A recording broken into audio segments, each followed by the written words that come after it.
सभी प्रशिक्षुओं को नमस्कार। आपका स्वागत है। मैं डॉक्टर पंकज कुमार। आप यह जानते होंगे कि शिक्षा में दो अवयव होते हैं। एक शिक्षा के भौतिक अवयव होते हैं और दूसरे मानव संसाधन अवयव होते हैं।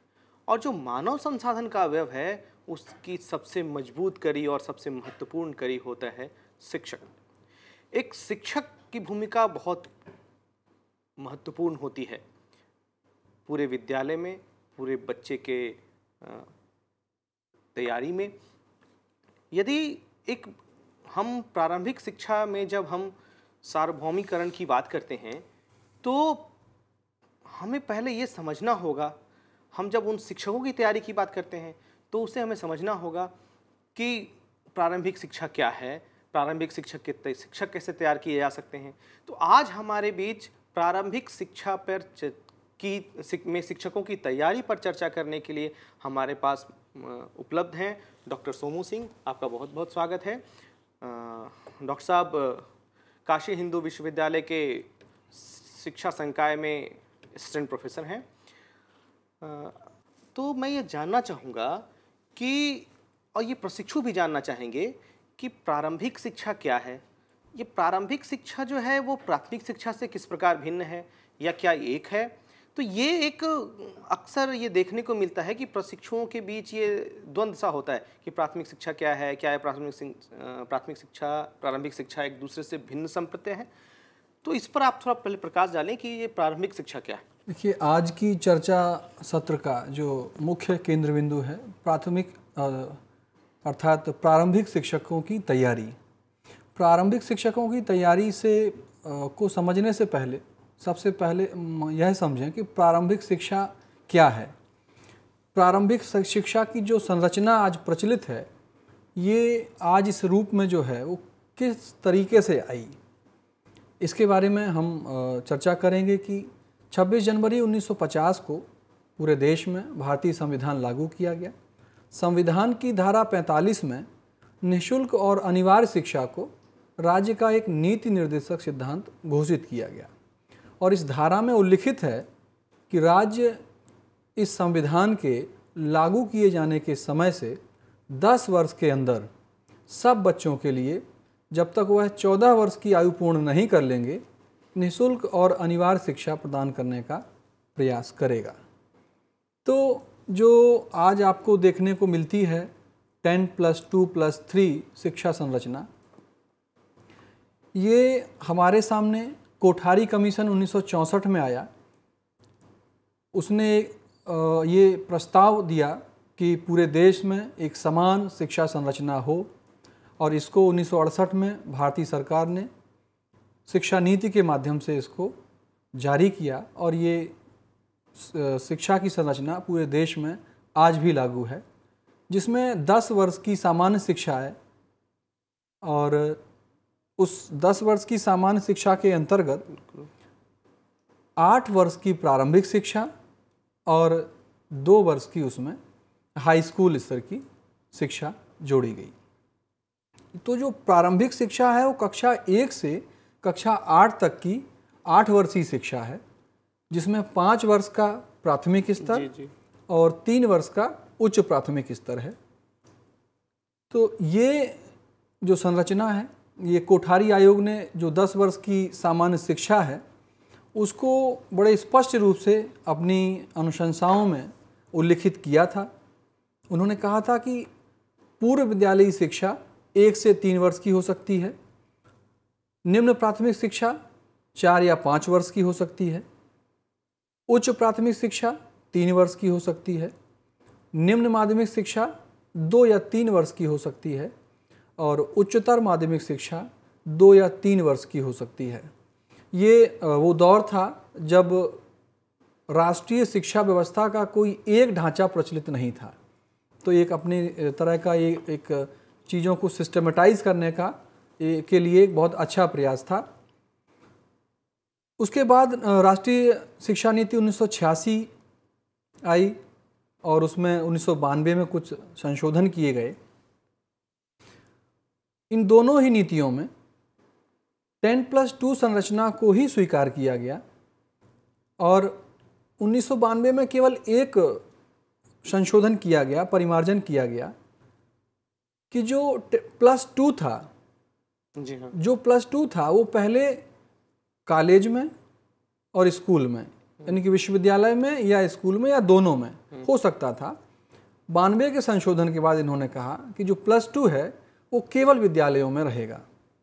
ये बात इन्होंने संशोधित की और उसके बाद से 10+2+3 का जो ढांचा है आज हमारे बीच प्रचलन में है और उसमें 5 वर्ष का प्राथमिक स्तर, 3 वर्ष का उच्च प्राथमिक स्तर और 2 वर्ष का हाई स्कूल।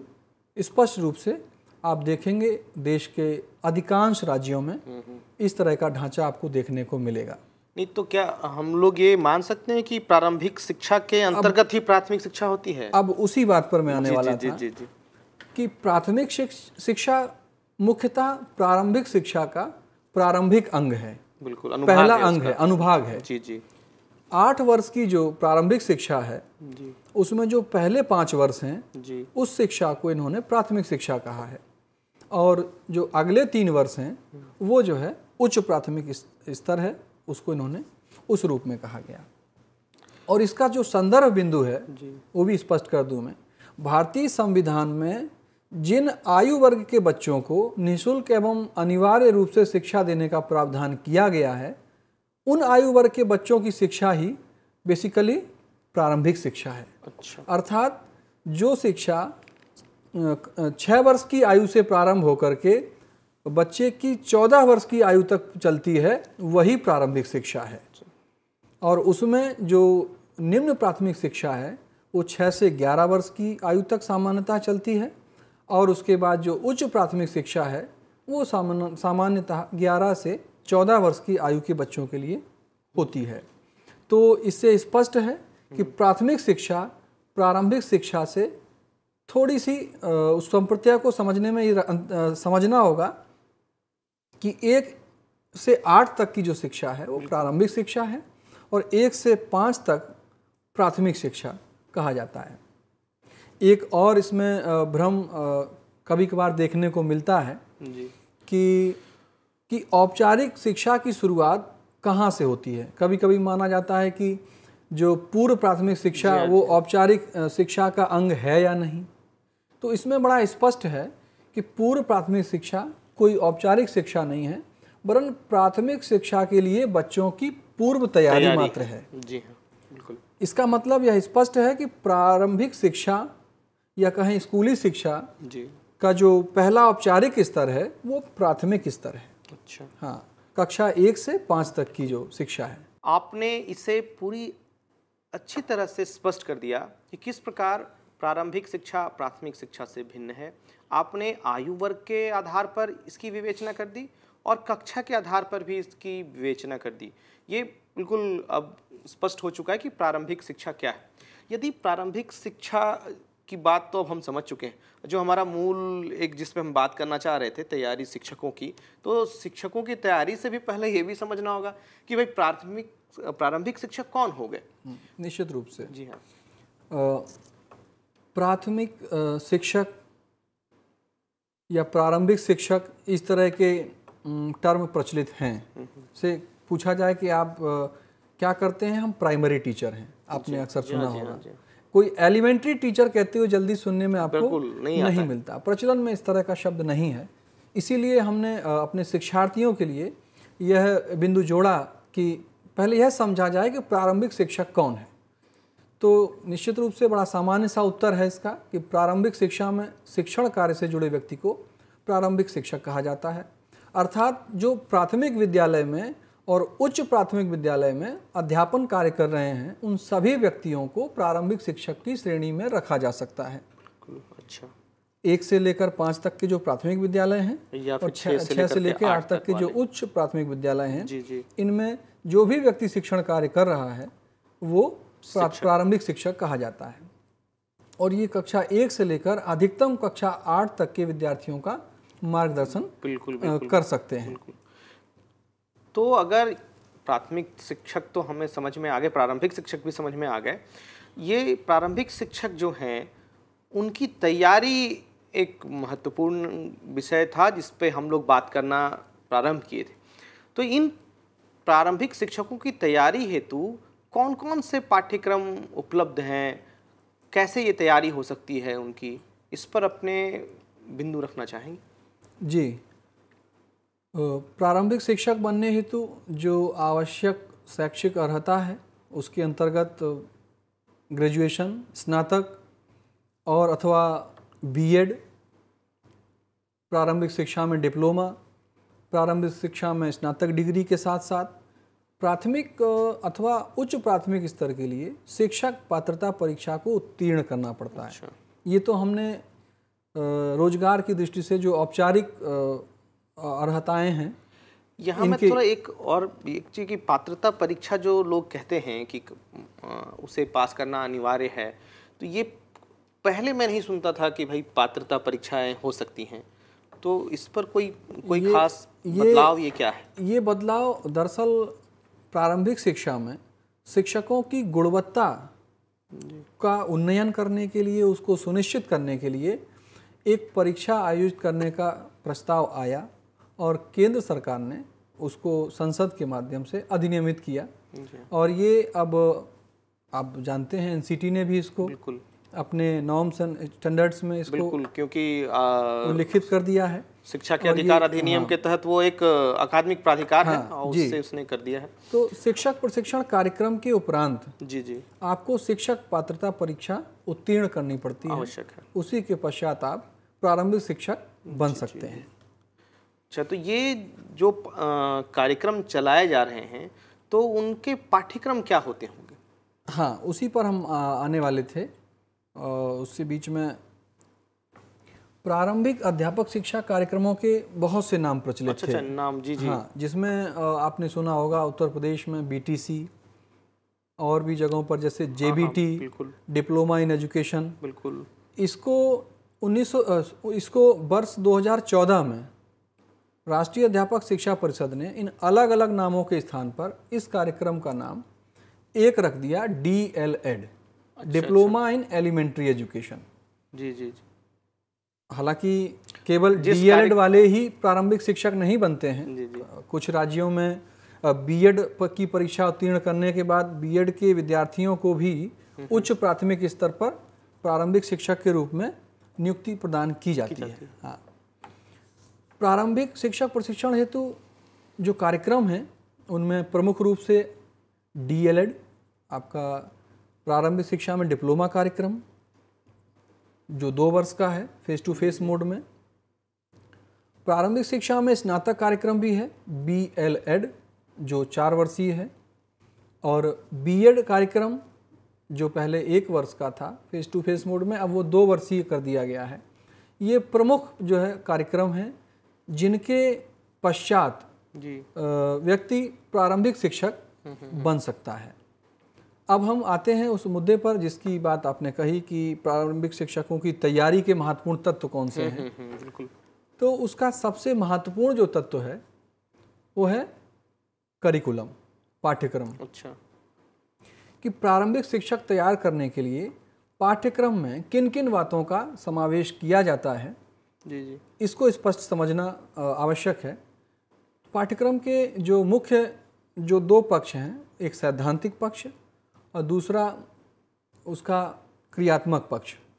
सैद्धांतिक पक्ष के अंतर्गत जो विषय वस्तु रखी जाती है उसमें शिक्षा के सामाजिक संदर्भ, शिक्षा के उद्देश्य, संप्रेषण के जो कौशल हैं उनका अध्ययन, उसके अतिरिक्त शिक्षा व्यवस्था की जो वर्तमान शैक्षिक संरचना है उसकी जानकारी, भारतीय शिक्षा की ऐतिहासिक जो विकास यात्रा है वो बताई जाती है, किस तरह आयोग बने, समितियां आईं, धीरे धीरे आज हमारी शिक्षा व्यवस्था एक ढांचे के रूप में हमारे सामने है।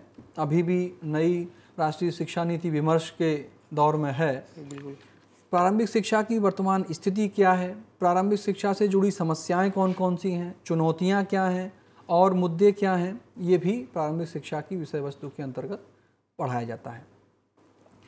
अधिगमकर्ता का मनोविज्ञान, अधिगम की प्रक्रिया, इससे संबंधित सैद्धांतिक जानकारी दी जाती है। बाल्यावस्था का अध्ययन, ये इसलिए ज़रूरी है क्योंकि प्रारंभिक शिक्षक कक्षा 1 से लेकर कक्षा 8 तक 6 से 14 वर्ष के आयु के बच्चों को तैयार करता है, उनको शिक्षित करने का प्रयास करता है। तो उनका मनोविज्ञान समझना, उस अवस्था की विकासात्मक विशेषताएं समझना, उसमें किशोर भी आते हैं, किशोरावस्था की समस्याएं हैं, वो भी एक बहुत बड़ा मुद्दा है, उसका सैद्धांतिक ज्ञान दिया जाता है। और विषयों को पढ़ाए जाने हेतु आवश्यक शिक्षण शास्त्रीय ज्ञान, पैडागॉजी, जो पैडागॉजिकल एस्पेक्ट है, कैसे पढ़ाया जाए, कक्षा 1 से 8 तक के बच्चों को किन शिक्षण विधियों से पढ़ाया जाए, कि कौन कौन से teaching learning material, teaching ads बनाए जाएं जिससे कि उनकी टीचिंग लर्निंग बहुत अच्छी और इफ़ेक्टिव हो सके। बिल्कुल, इसकी भी चर्चा रहती है। 2014 में जो राष्ट्रीय अध्यापक शिक्षा परिषद के नए मानक आए, उसमें यह सुझाया गया है कि पाठ्यक्रम के अंतर्गत ICT, सूचना एवं प्रौद्योगिकी, जेंडर स्टडीज़, योगा एजुकेशन और डिसेबिलिटी को भी महत्वपूर्ण स्थान प्रदान किया जाना चाहिए। यानी कि ये स्पष्ट कर दिया गया कि जो प्रारंभिक शिक्षक की तैयारी है, उसकी तैयारी में हम इन मुद्दों की सैद्धांतिक जानकारी भी उसको देंगे, क्योंकि उसको भी आप दिव्यांग बच्चों को एजुकेट करना है, समावेशी कक्षा निर्मित करनी है, तो उसको सैद्धांतिक जानकारी होना आवश्यक है, एक आवश्यकता की समझ हो रहे। बिल्कुल, बहुत आवश्यक है। पाठ्यक्रम का जो दूसरा महत्वपूर्ण पहलू है क्रियात्मक, या जिसे हम प्रयोगात्मक भी कह सकते हैं। तो प्रारंभिक शिक्षकों की तैयारी के दौरान जब इनका प्रशिक्षण चल रहा होता है, इनको शिल्प एवं ललित कलाएं, कार्यानुभव, सृजनात्मक नाटक, राष्ट्रीय सेवा एवं सामुदायिक सेवा, आत्मविकास, बच्चों के शारीरिक और भावनात्मक स्वास्थ्य से जुड़े कार्यक्रम, स्कूल स्वास्थ्य और शिक्षा में व्यावसायिक कौशल और अन्य क्षमताओं के विकास संबंधी कार्यक्रम और गतिविधियां आयोजित की जाती हैं। कोशिश ये की जाती है कि हमारा जो प्राथमिक शिक्षक, या जिसे कहें हम प्रारंभिक शिक्षक, जो तैयार होने वाला है, वो अपने समुदाय की समस्याओं से भी परिचित हो, अपने समुदाय से भी कनेक्ट रहे, और जिससे कि जब विद्यालय में पहुँचे तो जो उसकी कक्षा का डाइवर्सिफाइड रूप है, जिसको कहते हैं कि विविध रूप है, बिल्कुल, उसको समझे, उस पृष्ठभूमि को समझे और उसके हिसाब से अपनी शिक्षण अधिगम क्रिया को आयोजित करे। तो क्रियात्मक अवसर प्रदान किए जाते हैं, इनको प्रशिक्षण के दौरान गाँव में ले जाया जाता है, और कई संस्थाओं ने शैक्षिक भ्रमण की भी व्यवस्था की है। ऐसी बस्तियों में, ऐसे गाँव में ले जाने का प्रोविज़न है। तीसरा जो महत्वपूर्ण पहलू है वो है इंटर्नशिप। इंटर्नशिप को अभी इधर 2014 के बाद बहुत प्रमुखता से राष्ट्रीय अध्यापक शिक्षा परिषद ने प्रशिक्षण कार्यक्रमों में इंट्रोड्यूस किया है, इसको शुरू किया है।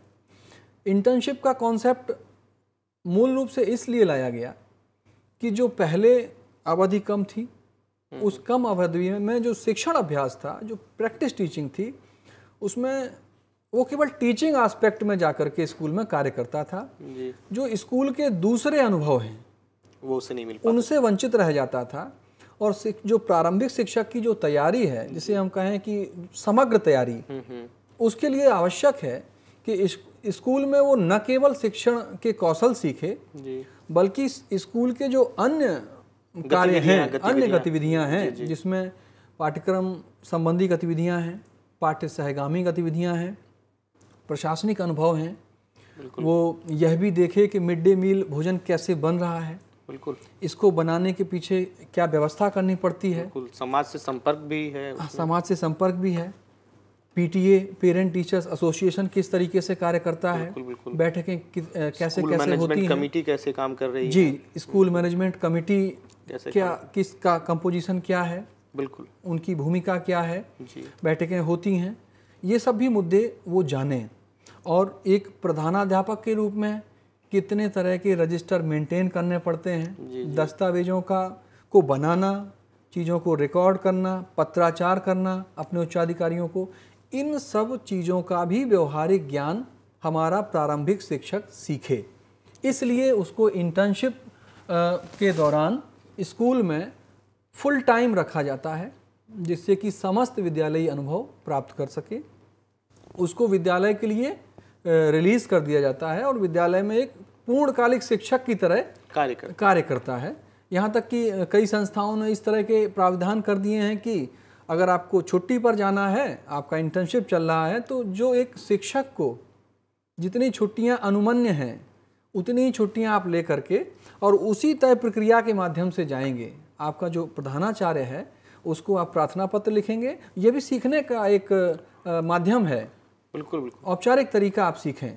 तो इंटर्नशिप का जो कॉन्सेप्ट है इसको कोई भी जब इंटर्नशिप में जा रहा है, कोई शिक्षक जो भावी शिक्षक या शिक्षिका जा रही है, तो वो उस चीज़ को समझ सकेंगी या समझ सकेगा और किस तरह से वो कर, ये सभी आपने अभी जो बताया ये सब करिकुलम के भाग हैं। तो दूसरे और भी कोई पक्ष होते होंगे इसमें? निश्चित रूप से। थोड़ा सा बताना चाहेंगे अवधि के बारे में? अच्छा, ये कार्यक्रम की अवधि ना? बिल्कुल, कार्यक्रम की अवधि। हाँ बिल्कुल। फेस टू फेस मोड में जो हमारे प्रारंभिक शिक्षा की तैयारी है जी, उसमें जो डिप्लोमा कार्यक्रम है प्रारंभिक शिक्षा में वो 2 वर्ष का है। प्रारंभिक शिक्षा में जो स्नातक कार्यक्रम है BLED वो 4 वर्ष का है और BEd की जो कार्यक्रम की अवधि है वो 2 वर्ष की है।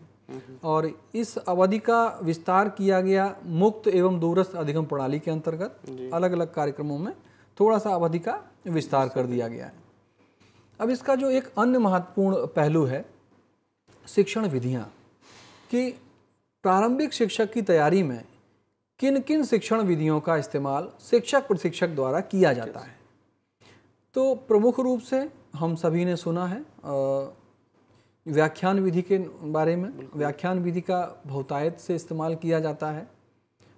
एक नई approach collaborative learning, cooperative learning की बहुत तेज़ी से शिक्षक प्रशिक्षण कार्यक्रमों में आई है और इसका भी इस्तेमाल किया जा रहा है। परिचर्चा विधि का भी इस्तेमाल किया जा रहा है। परिचर्चा विधि में संवाद के माध्यम से, डिस्कशन के माध्यम से हम प्रारंभिक शिक्षकों को अवसर देते हैं कि अपनी बात रखें, प्रस्तुतियाँ तैयार करें। प्रस्तुतियाँ रखने से उनके अंदर आत्मविश्वास की भावना विकसित होती है। प्रोजेक्ट मेथड का भी इस्तेमाल किया जाता है।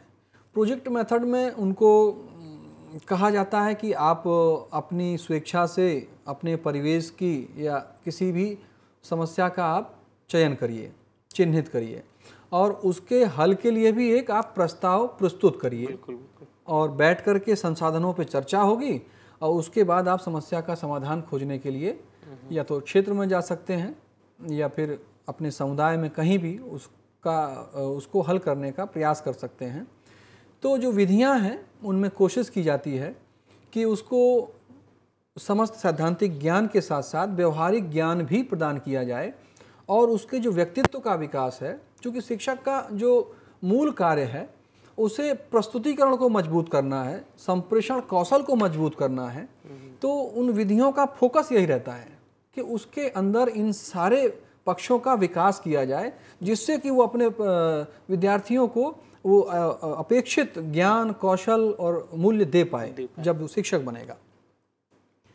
इसमें मूल्यांकन पद्धति एवं उपकरण की जहाँ तक बात है तो प्रशिक्षक मूल्यांकन की जो पद्धति है उसमें भी सतत एवं व्यापक मूल्यांकन की पद्धति अपनाई जाती है। फॉर्मेटिव अप्रोच को अपनाया जाता है, यानी कि हमारे जो कार्यक्रम हैं DLED कहें या हम BEd कहें या BLED कहें, अधिकांश विश्वविद्यालयों में, शिक्षण संस्थाओं में अब सेमेस्टर प्रणाली आ चुकी है। आप इस बात से सहमत होंगे। और सत्र परीक्षाएं होती हैं, मिड सेम हैं, इकाई परीक्षण होते हैं और इन परीक्षाओं के बाद विद्यार्थियों को फीडबैक भी दिए जाने की व्यवस्था है। मतलब प्रारंभिक शिक्षक को प्रशिक्षण के दौरान अपनी परफॉर्मेंस को सुधारने का मौका मिलता है। ऐसी मूल्यांकन पद्धति अपनाई जाती है। ग्रेडिंग की व्यवस्था की गई है। अंकों के द्वारा ग्रेड या डायरेक्ट ग्रेडिंग की व्यवस्था भी है। विद्यार्थियों की शैक्षिक उपलब्धियों को और जो को स्कॉलिस्टिक एरिया है पाठ सहगामी, उनके भी योग्यताओं को ग्रेडिंग के माध्यम से उनके ग्रेड शीट पर अंकित किए जाने की परंपरा शुरू हो चुकी है। अब जो इसका बहुत महत्वपूर्ण पक्ष है, शिक्षक प्रशिक्षकों की भूमिका। अच्छा। क्योंकि प्रारंभिक शिक्षक किस तरह का तैयार होगा, उसका एक निर्धारित पाठ्यक्रम है, बिल्कुल, शिक्षण विधियां हैं, लेकिन इन सब चीज़ों को ऑपरेशनलाइज करने वाला, इसको फंक्शनल करने वाला जो है वो शिक्षक प्रशिक्षक, उसकी क्या भूमिका है। तो उसकी भूमिका के संबंध में अपने शिक्षार्थियों को ये स्पष्ट करना चाहूँगा कि पहले तो उसको अपने विषय का ज्ञान होना आवश्यक है, जिससे कि वो आपको आवश्यक सैद्धांतिक ज्ञान, जिनकी चर्चा हमने पिछले प्रारंभिक सत्र में की, कि सैद्धांतिक जो ज्ञान है वो उसको भी होना चाहिए, तभी आप तक वो पहुंचा पाएगा। शिक्षक प्रशिक्षक भावी शिक्षकों के शारीरिक, सामाजिक, सांवेगिक एवं सौंदर्य बोध विकास को बढ़ावा देने की जो भूमिका है उसको अदा कर सके, ऐसा शिक्षक प्रशिक्षक होना चाहिए। शैक्षिक नीतियां हैं, शैक्षिक नीतियां क्या हैं, शैक्षिक नीतियों की आलोचना, समालोचना, उसका विश्लेषण करने में सक्षम हो, ऐसा शिक्षक प्रशिक्षक होना चाहिए। और वो अपने प्रारंभिक शिक्षकों को ये सिखाए कि शैक्षिक नीतियों का किस तरीके से विश्लेषण किया जाता है। बिल्कुल, ये भी भूमिका उसकी है।